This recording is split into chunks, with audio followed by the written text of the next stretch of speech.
One of my research areas, to the eternal amusement of my mates, is to study how lower urinary tract symptoms, more commonly known as LUTS, and erectile dysfunction relate to men's health.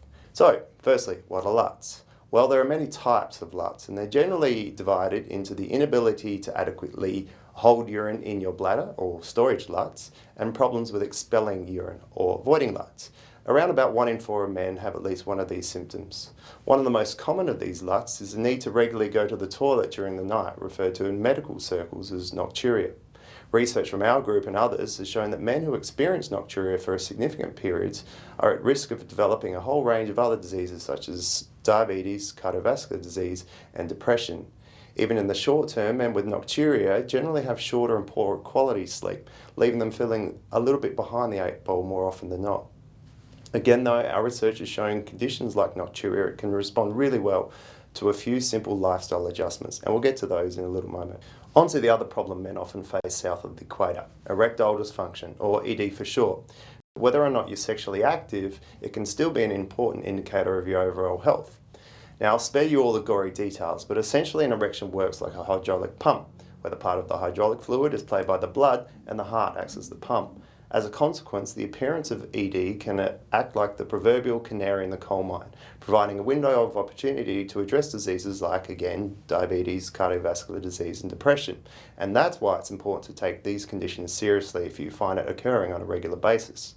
So what causes LUTS and ED in the first place?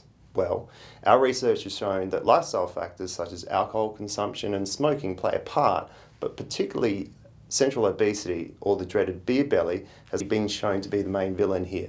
As a general rule, if you look down and you can't see what's going on down there, you're probably at high risk of these conditions. So what can you do about it? Well, the good news is that we've shown that with just a 5% weight loss, that's about 3.5 kilos for the average guy, or just over half a stone in the old scale, you can start to see an appreciable difference in both of these conditions. So what's the best way to go about losing the belly fat? Well, again, the best bet is to take a look at your lifestyle. Can you be more active? Probably. Even men who are physically active during the day can be at risk of both of these conditions if they're sitting down for long periods when they're not working.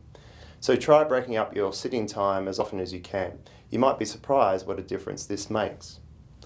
Also, take a look at your diet. Try and limit your intake of foods high in sugar and saturated fat, and increase your intake of fruit, vegetables, low-fat dairy. And finally, avoid caffeine or excess fluid intake prior to bed. Try and reduce or quit smoking altogether, and have a real go at reducing your alcohol intake. These are just some of the ideas. Not all of them will work for every guy.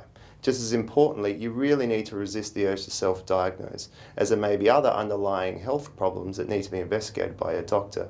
These include things like high blood pressure, sleep apnea, diabetes, or the beginnings of heart or prostate disease.